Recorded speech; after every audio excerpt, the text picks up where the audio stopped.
باللہ من الشیطان اللعین الرجیم بسم اللہ الرحمن الرحیم رب اشرح لی صدری ویسر لی امری واحلل عقدۃ من لسانی یفقہوا قولی۔ ناظرین محترم، السلام علیکم ورحمۃ اللہ وبرکاتہ۔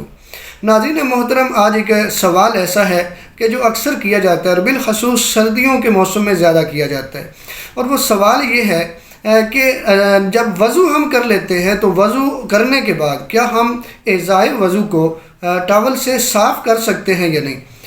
تو آج ہم ایک چیز یہ بھی بتائیں گے کہ ٹاول سے صاف کر سکتے ہیں یا نہیں، اور آگے طریقہ بھی بتائیں گے، اور معصوم کا ایک فرمان بھی آپ سے شیئر کریں گے۔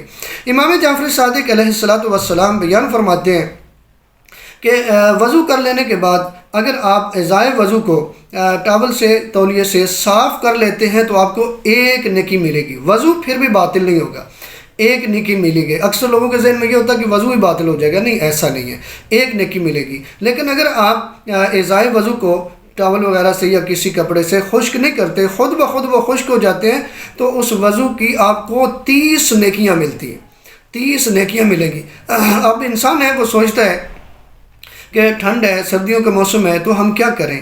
یعنی ایک اگر صاف کرتے ہیں تو ایک نیکی ملتی ہے، اگر نہیں صاف کرتے خود بخود خشک ہوتا ہے تو 30 نیکیاں ملتی ہے۔ اب ہم کیا کریں؟